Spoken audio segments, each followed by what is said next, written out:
Bonjour à tous et bienvenue dans Chesterview. Et aujourd'hui, je reçois Jean-Philippe Riera. Alors, toi, tu es l'homme aux 1000 projets. Tu as 1 milliard de boîtes. Alors, Vap Concept, Buralzen, Vapor. J'ai regardé ta cartographie sur société.com. Tu as 19 boîtes. Tu en as une 20e en création. On en parlait juste avant en off. Des shops physiques, plus de 30 shops physiques avec Vap Concept. Oui. C'est quoi la partie qui est la plus difficile dans ta vie quand on possède autant d'entreprises? C'est qu'on n'a qu'un cerveau. Et c'est vrai que d'être finalement, activité, c'est vraiment le plus dur. Je suis partagé à la fois sur les magasins, le personnel, le développement des magasins. Toujours, voilà, avoir un concept au top, en termes d'agencement, en termes d'expérience client. Donc, un gros pan sur les boutiques, les ouvertures, les rachats pour le développement de Vap Concept. En même temps, dans mon cerveau, j'ai aussi la partie centrale d'achat, nos marques, matériel, liquide, le CBD. Donc c'est vrai que chaque société mériterait même un temps complet de ma présence finalement. Sachant qu'aujourd'hui, c'est sur des business qui sont pas simples, que ce soit en termes législatifs, en termes de développement, en termes d'avenir. C'est des choses qui sont assez neuves. C'est encore plus complexe que le reste, même pour un seul business. Du coup. Je rêverais des fois d'être mon otage. Après, je l'ai voulu. Et c'est vrai que j'aime créer, c'est peut-être ça qui me fait kiffer aussi. Après, je suis aussi de nature à ne pas mettre toutes les billes dans le même panier. Donc voilà. Et puis, je suis joueur. Je suis un entrepreneur depuis le début. J'aime ma sécurité. J'ai un enfant. Pour ça, j'investis aussi même dans l'immobilier. Dans les 19 sociétés, il y a aussi des SCI immobilières. Mais voilà, je suis quelqu'un de prudent, mais joueur aussi à la fois. Voilà. Prudent, mais joueur. Ouais. Et plus ça va, et plus je suis quand même de plus en plus, malgré tout, prudent quand même. Je réfléchis beaucoup moins. Moi, je suis bélier en plus de signes astrologiques. D'accord. Donc jusqu'à maintenant, je fonçais beaucoup. Je me suis ramassé aussi une paire de fois. Il n'y a pas eu que des réussites. J'imagine. Et avec l'âge, je me calme quand même, quoi. Je prends un peu moins de risques. Tu t'es assagi un petit peu? Un petit peu. Ok, un petit peu. Alors ça va, je prends ça. Tu te rappelles de ta première boîte, quand tu l'as ouverte? Est-ce que tu as eu de l'appréhension?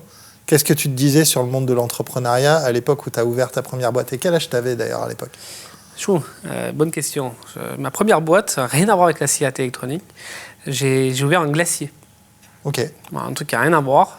Après, moi, j'étais jeune, jeune et un peu con, je crois.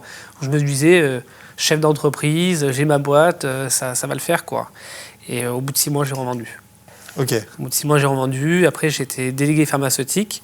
Je suis revenu vraiment en mode salarié, quoi, parce que j'ai vu un peu le revers quand même de la médaille, que d'être patron, c'est pas forcément les patrons se gavent, quoi. Donc, je me t'ai même dit à cette époque-là, jamais je recréerai une société. Ah ouais, c'était carrément. Oui, carrément. Ouais. Ça t'a vacciné presque de ouais. ça, quoi.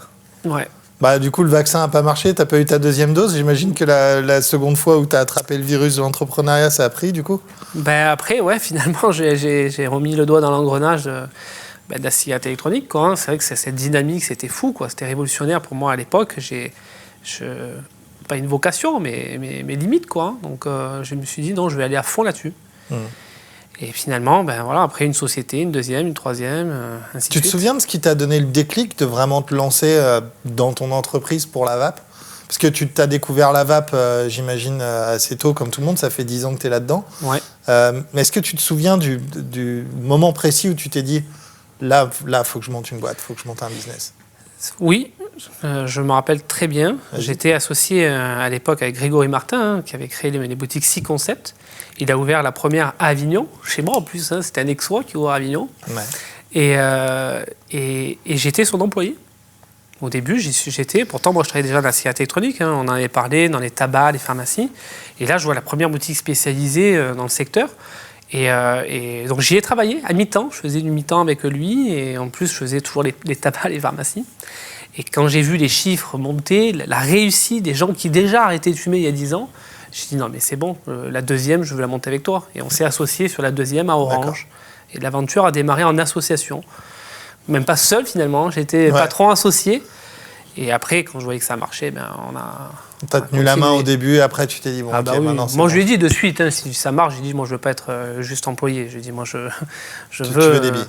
Je veux des billes là-dedans, quoi. Tu avais cette mentalité déjà depuis le début, quand tu étais jeune et tout, tu avais déjà cette mentalité de te dire, OK, je vais faire ça, vu que tu as monté ton glacier assez jeune, Ouais. tu devais avoir cet esprit un peu d'entreprise plus jeune, j'imagine aussi, non? C'est mon environnement familial. Voilà, j'ai de la famille. Mais pourquoi glacier? Parce que j'ai mon beau-frère qui avait des gros glaciers. Je voyais que ça marchait, les marges. Donc ça m'a donné envie. C'est l'environnement familial. J'ai toujours baigné dans ce côté business, dans ce côté affaires. Donc oui, j'ai toujours eu cette fibre commerciale, entrepreneur de ma famille. Ouais. C'est quand même balèze tu vois, d'avoir subi un échec. Il y a beaucoup de gens qui essuient un échec comme ça, qui ne se relèvent pas et qui disent bon, ok, ça c'est vraiment pas fait pour moi, et de repartir. C'est la trace, enfin c'est la preuve selon toi qu'on est fait pour ça. Quand on prend une banane et qu'on se dit bon, finalement, je repars, je vais retenter le coup. Pour moi, c'est psychologique peut-être. Hein, je me morfonds pas sur moi-même d'un échec. Et j'en fais encore, moins maintenant avec l'expérience, j'en ai fait beaucoup. Et que ça soit même la déception amoureuse, j'étais marié à 22 ans. Pas pour autant que je me suis noyé dans les drogues. Je veux aller de l'avant en permanence, que ça soit professionnellement ou que ça soit sentimentalement parlant. Je me nourris de mes échecs, au contraire, et pour moi, ça devient une force. Parce que j'analyse pourquoi ça ne marche pas. À chaque fois que je fais un échec, j'essaie de le transformer de ne pas le reproduire, quoi, finalement. Ouais, jamais retomber comme une expérience de vie.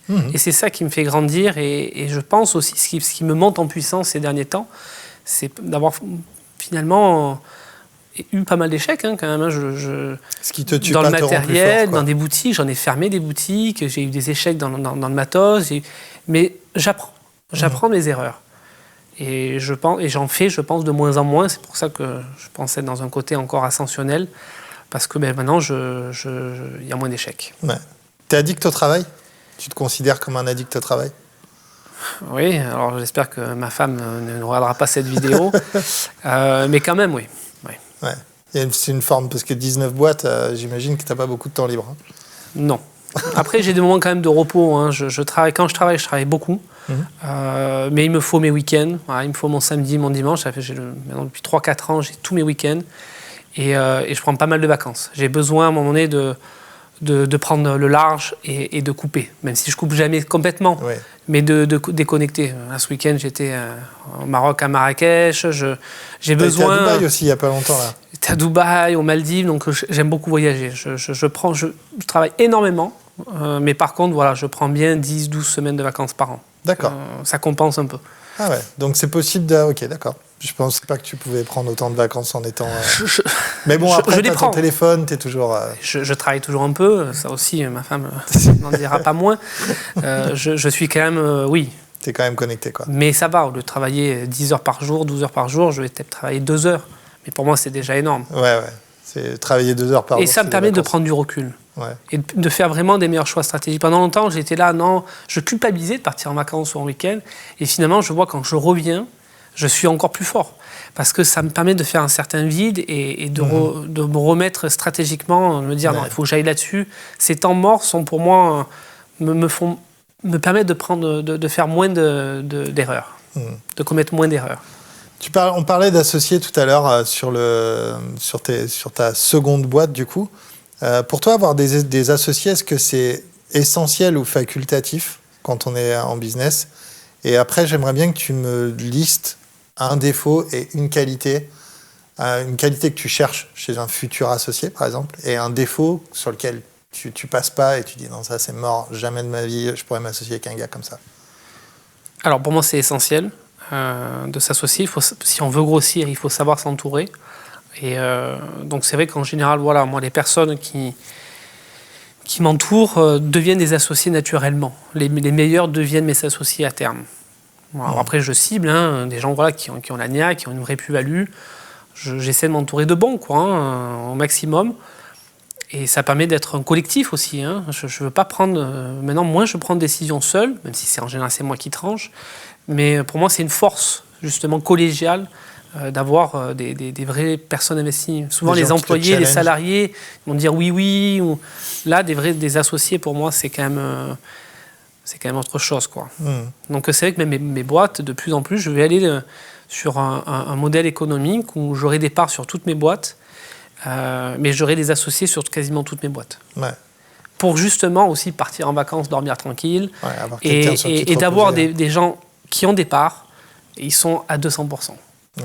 Et c'est ça que je recherche. Donc même si je perds en parts, parce que je dilue ma participation sur mes boîtes, mais je m'y retrouve grandement par rapport à leur motivation, finalement, que ces gens-là ont. Donc pour moi, c'est vraiment le côté idéal. C'est quoi le défaut sur lequel tu passes pas? Genre pour quelqu'un qui dit « Ah, viens, on s'associe », mais tu décèles chez lui un défaut et tu dis genre, c'est vraiment de l'instinct. Toi, t'as ça, c'est mort. C'est vraiment de l'instinct, quoi. Hein. Ou le côté, à un moment donné, voilà, loyal, où je sens qu'il y aura un moment donné où qui va vouloir prendre ma place. Voilà.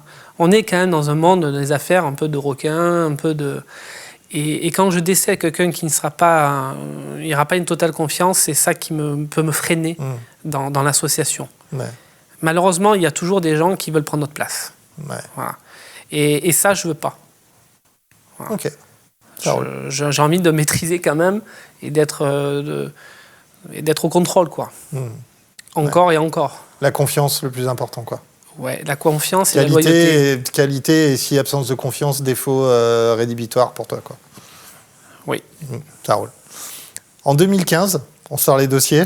Tu avais fait une vidéo sur le DAI où tu avais ironisé. Oui. Je te rappelle. Très bien.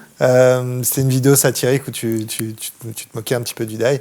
Est-ce que tu penses que depuis cette époque-là, la VAP a grandi, s'est assagie, ou est-ce qu'on est encore dans le grand n'importe quoi comme ça pouvait l'être il y a une dizaine d'années? Alors, pour moi, ça reste quand même une erreur de jeunesse. C'est de la politique. Ça m'a fait perdre, pas perdre de l'argent, mais je pense que j'ai perdu un peu de chiffre d'affaires, on ne va pas se mentir, à cause de cette affaire-là. Surtout dans le gros, le particulier, moins. Donc pour moi, c'est une erreur. Tu t'es fait des ennemis avec ça? Oui, c'est sûr. À un moment donné, il y a des gens qui vivent du DAI, il y a des gens... J'aurais pas dû aller. Voilà, pour moi, c'est de la politique. C'est pour ça qu'aujourd'hui, je veux plus de polémique. Parce que ça casse le business. Pour moi, il y a les politiciens, il y a le business. Et pour moi, je suis dans le business de la VAP et je ne veux pas être dans la politique de la VAP.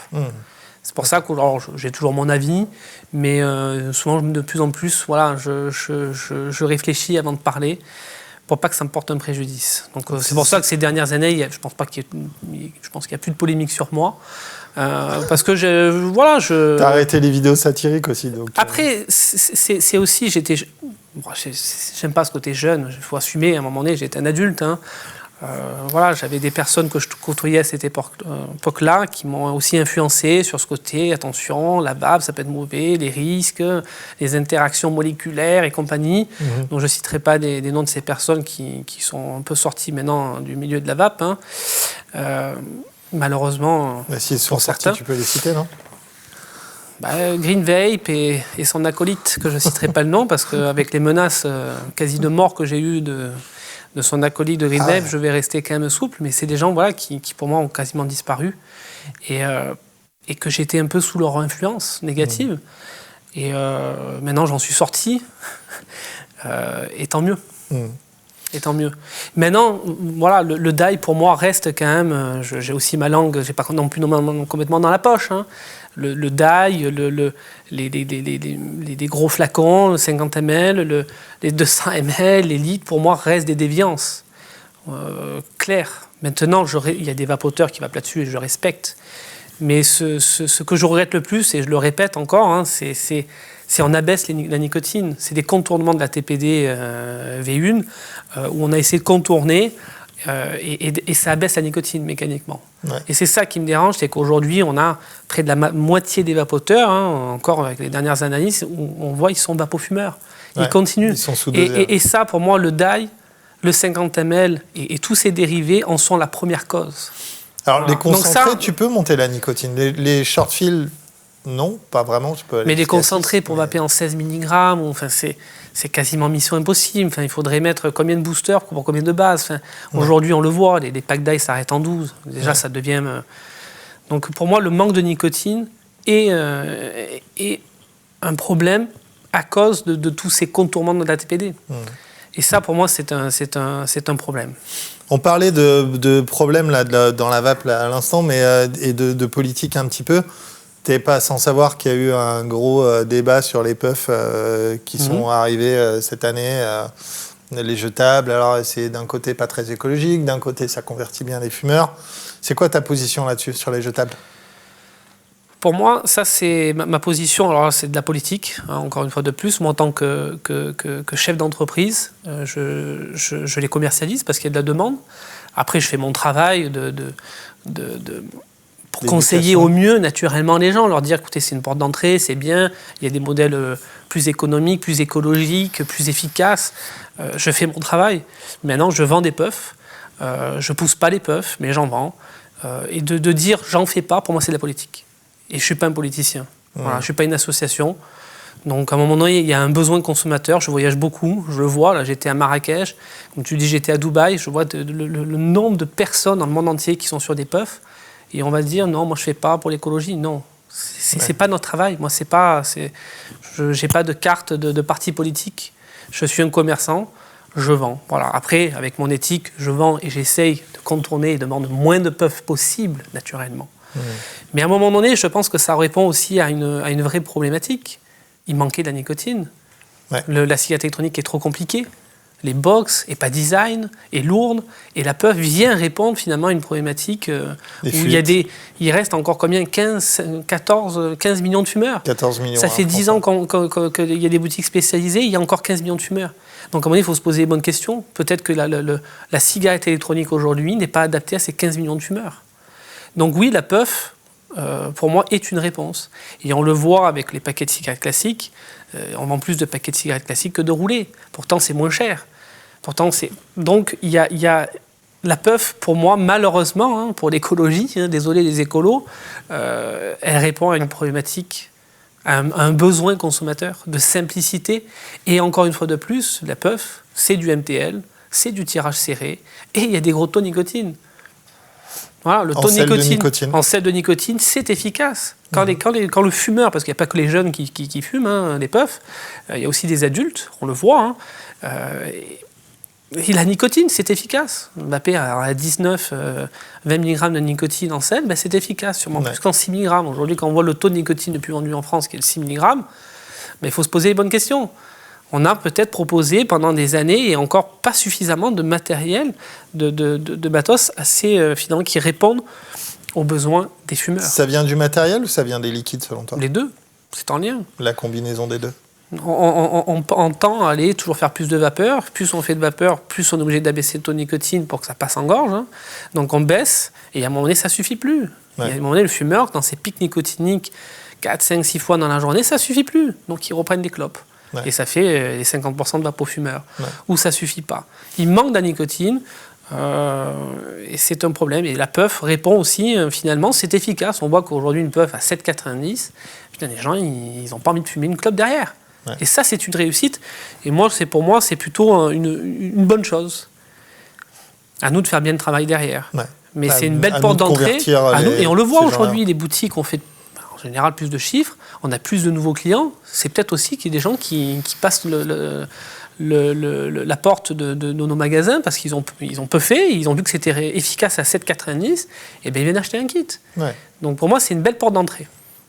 Ou pour les vapofumeurs qui sont en 3, en 6 mg, ou en 12 mg, et qui, à un moment donné, ponctuellement dans la journée, ils ont besoin d'avoir un pic nicotinique plus haut. Et là, la puff répond à ce besoin. Toujours avec de la vape. Oui, moi je préfère qu'un vapofumeur, il vape en 6 mg là, sur sa Drag X, et que derrière, il ait une puff pour puffer 3-4 fois dans la journée au lieu de fumer une clope. Pour moi, c'est une bonne chose. Ouais, ça a du sens. Voilà. On parlait de ça, là, de matériel, de liquide. Tu t'as amené ton système AromaScore, là. Tu veux nous en parler vite fait ? Ouais, vite de fait. Ce concept. En teasing, alors c'est un projet que j'en ai parlé, de grand liquidier depuis pas mal d'années maintenant. Rien n'avance. Et moi, déjà, c'est quoi AromaScore ? Si tu peux juste dessiner les contours de ce truc-là. C'est un mix de Nutri-Score, de Yuka, de labels. C'est un hybride. Enfin, je vais essayer de simplifier un petit peu la vision d'AromaScore. Aujourd'hui, mon constat, c'est qu'on est un peu perdu. On rentre dans un magasin, il y a des liquides très chargés, très récréatifs, très chargés en arômes, très chargés en sucre. À côté de ça, on a des liquides très oldés. Tout est mélangé et il n'y a aucune clarté pour le consommateur. Mon but, c'est de donner une certaine clarté auprès du consommateur. Je ne veux pas dire bon ou mauvais. Pour moi, il n'y a pas de bon ou mauvais liquide. Je ne veux pas de polémique. On a déjà suffisamment depuis 10 ans sur la vape pour aller dans la polémique. Tu as eu ta dose de polémique. Non, c'est bon. Non, mais c'est vrai qu'on a beaucoup souffert, quoi. Donc, le but d'Aromascore, c'est donner on va catégoriser les liquides en 5 catégories, du plus oldé, donc le moins chargé en arôme et en sucre, au plus chargé en arôme et en sucre, le plus récréatif. Voilà. Donc c'est une classification d'usage, pas de qualité. Non. Alors, inconsciemment, bien sûr que plus on est, mais on ne le dira pas, mais entre nous, entre pros, c'est sûr que quand on est dans le récréatif plus bourré d'arômes, bourré de sucre, c'est pas le mieux pour la santé.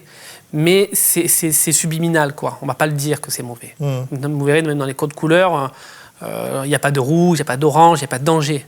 C'est plutôt du rose, le jeu, le côté récréatif, le vert. Donc il y a une petite connotation, mais on veut que ça soit vraiment le plus soft possible. Okay. Et l'Aromascore va classifier aussi les résistances.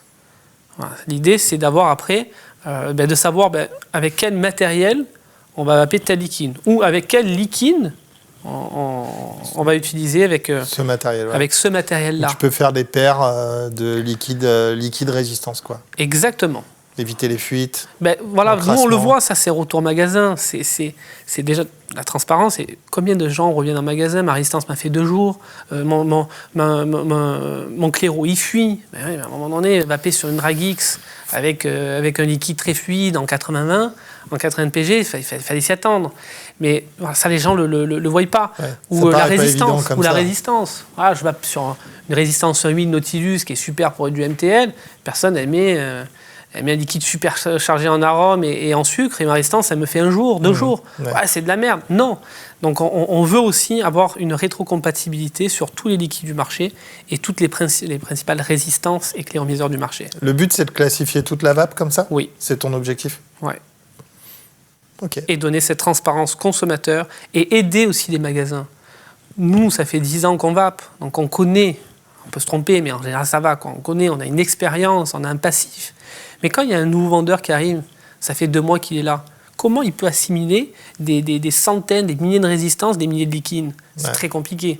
Mais c'est aussi donner un outil pour les vendeurs, même en magasin. Et pour les vendeurs, Parce que c'est vrai que quand tu y réfléchis, pour nous, ça nous paraît évident, mais on dit oui, une résistance de Dragix, évidemment, tu mets pas un jus en 80-20, mais en disant ça, on a perdu 90% de la population française. Exactement. Quand les gens vendent dans le bureau de tabac, sur Internet, encore pire. Encore en magasin, on peut tomber sur un bon qui a de l'expérience, qui connaît, quoi. Mais le petit jeune là, qui arrive, le petit stagiaire, ou le petit nouveau qui a fait 2 mois qui est dans la boutique, c'est compliqué. Et sur Internet, encore pire. Sur Internet, il n'y a rien. Sur Internet, il n'y a rien. Les gens, ils sont livrés à eux-mêmes. Quelle est la probabilité qu'ils n'aient pas le bon liquide avec le bon matos ? Elle est plus élevée que celle qui tombe pile poil sur la bonne combinaison. Complètement. Surtout que tu as des packagings très attrayants pour les choses très récréatives, donc c'est plutôt vers ça que tu vas aller. Et tu as des choses aussi qui sont très attrayantes côté MTL, machin, super slick, super propre et tout. Donc tu vas dire, je veux ce truc-là un peu discret, ce juice qui a l'air bon. Et en final, tu fais une paire qui ne va pas du tout ensemble, quoi. Mais c'est vrai que c'est compliqué, ça. Même comme ça, tu me demanderais de classifier ma vapothèque chez moi, ça me prendrait quelques jours. C'est pas évident, c'est vraiment pas évident.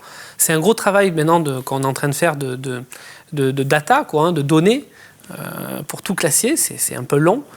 Et après, on va le faire vivre, c'est l'idée. Et tout ça sera en open free pour les magasins, pour tout le monde. On veut pas... Les gens pourront télécharger les étiquettes pour les résistances, des affiches avec les principales résistances par marque. On veut vraiment avoir quelque chose d'open, quoi. Et tu pourras mettre ça sur ta bouteille éventuellement un jour. Après, voilà, si un jour des liquidiers, moi mon rêve, ça serait que tous les liquidiers, tous les fabricants de matériel apposent la catégorie de leur résistance et les rétrocompatibilités. Ça serait mon idéal, c'est mon rêve. On verra, il y a tellement de fierté et d'ego dans notre marché. C'est compliqué. Voilà, après, notre but, c'est d'être le plus neutre possible. parce que sinon on sera pas crédible. Et puis c'est vrai que nous aussi on a des liquines, mais la force qu'on a, c'est que dans nos liquines, comme tu le sais, c'est qu'on veut taper large. On a des liquines justement qui sont classés Récréatif Plus, on a des liquides holdés, on a toutes les catégories. On couvre tous les spectres, on ne fait pas que du holdé. Donc nous-mêmes, on aura des liquides qui sont classés dans toutes les catégories. Donc c'est pas un jugement de valeur. Non, c'est pas un jugement, il n'y a pas de jugement bon ou mauvais. Je ne dis pas le Coca-Cola est moins bon que l'eau. Non, il y a des moments, on a envie, moi-même, de tenter un bon McDo ou un Coca-Cola. Alors qu'au quotidien, je bois de l'eau. Voilà, c'est pareil, il n'y a pas de jugement. D'accord, ça roule. Tu veux nous parler un petit peu de ta machine de test, là, vite fait, ou pas? Écoute, rapidement. Moi, j'ai toujours fait depuis 10 ans tester tous les liquides dans mon magasin. Alors, avec des problématiques, qu'au bout de 2-3 jours, la résistance, le goût, c'est vente, c'est pas terrible, ça fuit. Mais on a toujours été dans cette dynamique-là. Moi, j'ai été le premier à croire beaucoup aux machines, les Juke Vape de BDLV, où je pense que j'ai le plus gros parc, parce que j'ai beaucoup cru à ça, cette automatisation finalement, avec l'autotest, toutes les 2 heures, on fait tourner l'éclairomiseur. Pour moi, c'était une belle innovation. Et c'est vrai qu'aujourd'hui, on a voulu aller plus loin. On a voulu aller plus loin parce qu'il y avait quand même des limites. Bon, déjà, le prix des machines actuelles sur le marché ne sont quand même pas donnés. Ça, c'est le premier point. Et puis, en termes aromatiques, c'est assez bloqué. La retranscription des saveurs mentholées, du gourmand, du chaud, des tabacs. Et là, on a développé vraiment une machine qui pourra aller loin avec un débit d'air réglable, plus ou moins aérien, MTL, un voltage réglable. Donc on pourra vraiment aussi bien tester du tabac que des fruités frais ou gourmands à 80 watts. On pourra tout faire. Et avec un prix accessible. Aujourd'hui, le gros frein, c'était ça. C'était quand même le prix et la fiabilité. Donc on devrait être pas mal, je vous en dirai plus. Ça sort quand, ça? Tu as une idée à peu près? Le premier batch devrait arriver sur février-mars, après le Nouvel An chinois. Ah ouais. Non, c'est pour bien. Mais un gros projet, et j'espère que les magasins comprendront qu'il faut faire tester, quoi. Alors je sais qu'il y a eu cette aubaine pendant le Covid, on ne fait plus tester, on vend ce qu'on veut, c'est un gain de temps, et on vend toutes les merdes qu'on n'avait plus à vendre. C'est beaucoup ça, on vend ce qu'on veut finalement, c'est à la confiance. Bon, mais après, si la personne ne revient pas chez toi parce que tu lui as vendu ça. Mais c'est ça le problème, c'est qu'aujourd'hui, et comment on se différencie aujourd'hui des bureaux tabac et des sites internet? Si à un moment donné on ne fait pas tester, c'est quoi notre plus-value? Alors oui, l'accompagnement passe plus de temps. Bien entendu, il n'y a pas que le testing, mais quand même l'expérience consommateur quand on rentre dans une boutique spécialisée, qu'on peut tester les liquides et les saveurs, c'est quand même une sacrée plus-value. C'est quand même mieux. C'est notre plus-value d'Internet.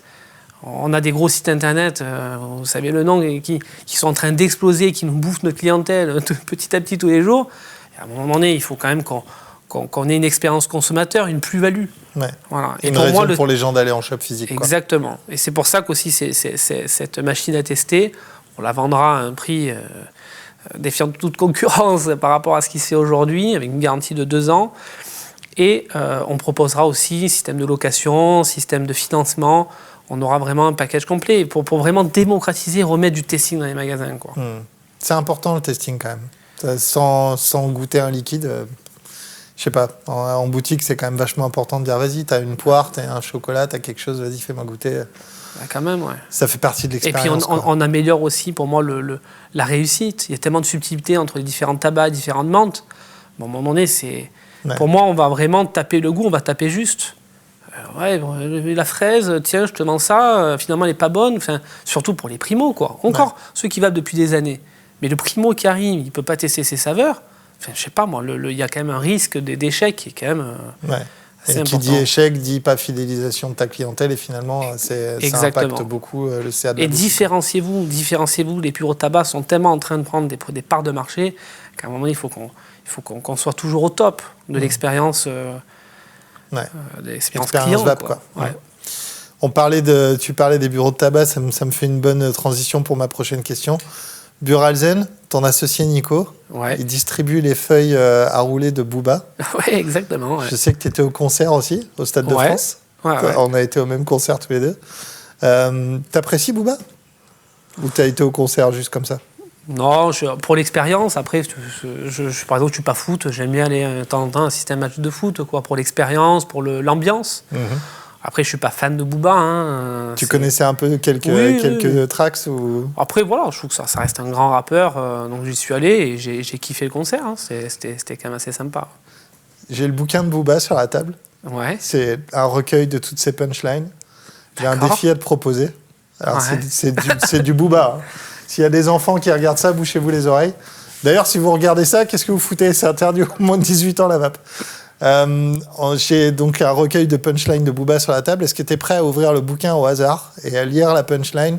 Je te laisse, comme il y en a généralement 2 par page, enfin, il y en a une par page, je te laisse choisir laquelle tu veux si tu tombes sur une qui est trop hardcore. Allez, il est joueur. Non, il faut que je sois d'accord. T'es tombé sur celle-là.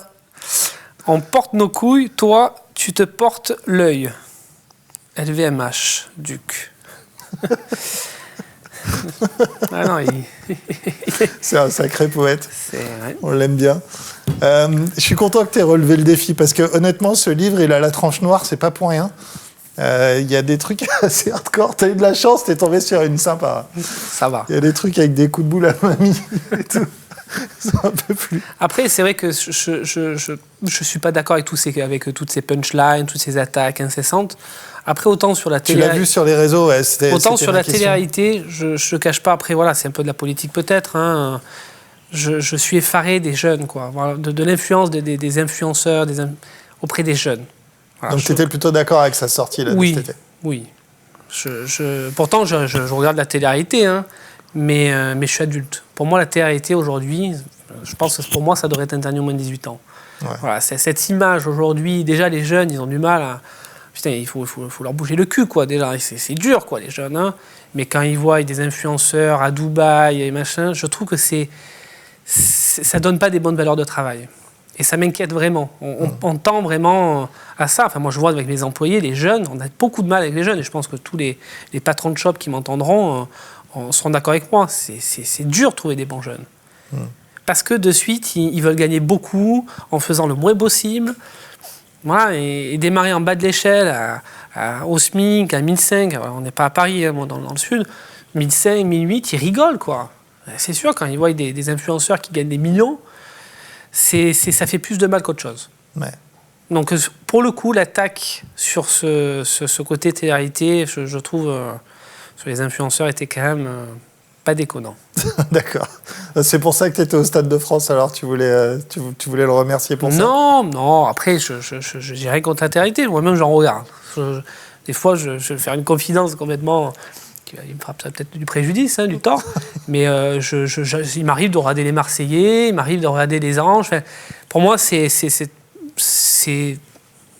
pas, ça me repose d'esprit, quoi. C'est tellement, il y a tellement peu de réflexion que ça me détend. Voilà. Après une dure journée de travail, je regarde ça. C'est peut-être le but aussi, hein, de débrancher simplement, regarder un truc. Ouais, c'est tellement... il y en a qui m'ont rigolé en regardant ça à JP à 36 ans, il regarde des Marseillais. Ouais, c'est un divertissement très... Donc j'ai rien contre les influenceurs à télé-réalité. Ouais.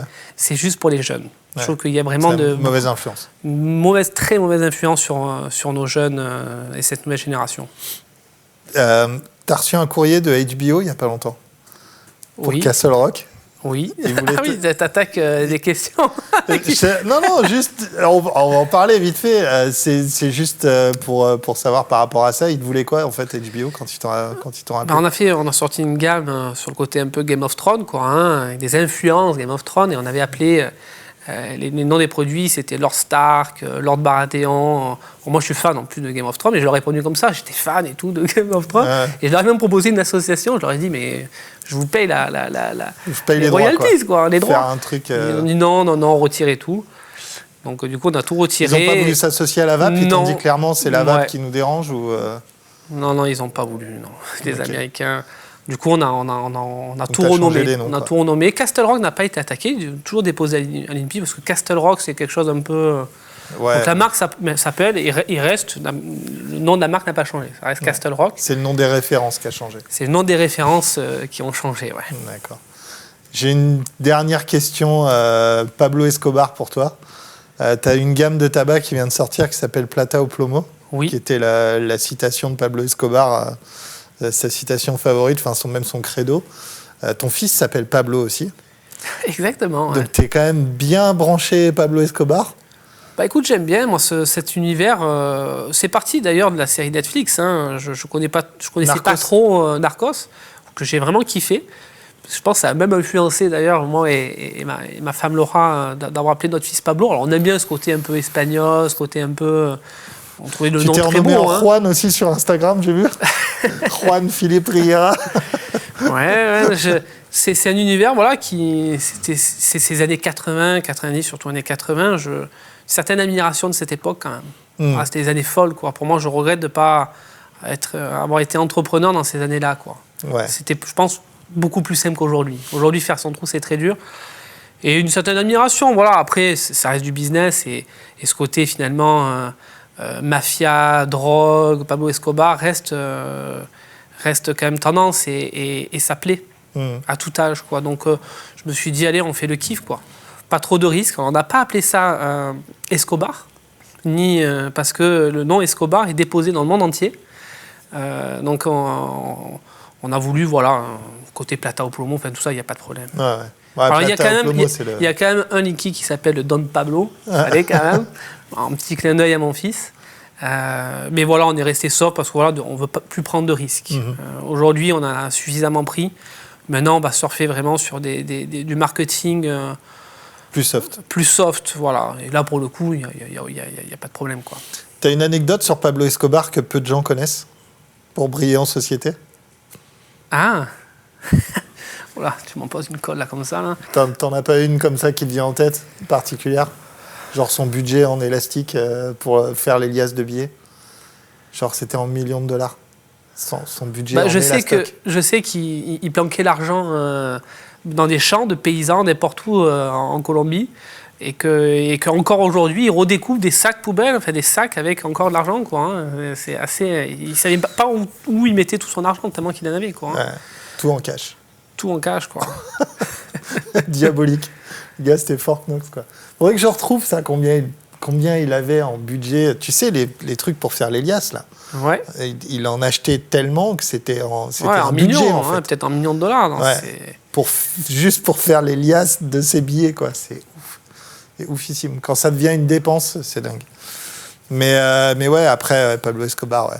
C'était un peu l'époque folle, quoi. Il a été très glamourisé, ce gars-là, quand même, parce qu'il avait un côté un peu Angers Démon, tu sais, un côté un peu Robin des Bois. Mais qu'est-ce qui a changé aujourd'hui? Moi, c'est ça, aujourd'hui, ils ont voulu, à un moment donné, voilà, ils l'ont abattu, ils ont voulu faire un exemple, mais on le voit d'ailleurs avec Netflix, des nouvelles mafias, de suite, il y en a eu des nouvelles. Et encore aujourd'hui, il y en a, finalement. Donc, finalement, cette prohibition des drogues, on voit que ça, finalement, ça perdure. Ça perdure. Donc, c'est la politique. On n'empêchera pas les gens de ne pas se droguer. Et pour moi, je ne dis pas on va légaliser la cocaïne, hein, mais on le voit avec le cannabis. On est le pays le plus dur au niveau de la législation en Europe et on est les plus gros consommateurs d'Europe. Ouais. Donc, on le voit que finalement, la prohibition ça marche pas. A un effet à mon nez inverse. Quoi. Donc voilà, il y aura toujours, c'est depuis que le monde est monde, les gens se droguent et les gens ont besoin d'alcool, ont besoin de fumer, ont besoin... Et ça a toujours été. Donc voilà, les drogues, elles seront là et elles seront là toujours. Quoi. Les gens, on vit dans un monde de plus en plus stressant et il y aura toujours des drogues. Ouais. Tu viens de nous faire une apologie de la drogue, là.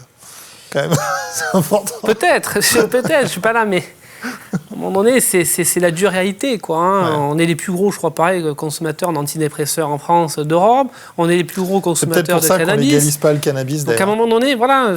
Alors c'est quoi? Il y a des drogues, on a droit de s'alcooliser et ça va pour la société. Par contre, on n'a pas le droit de fumer des joints. Alors il y a un peu d'hypocrisie là-dedans. Quoi. Le sucre, c'est OK. Ouais, le sucre, alors que c'est pour moi... Fumer des clopes, c'est OK.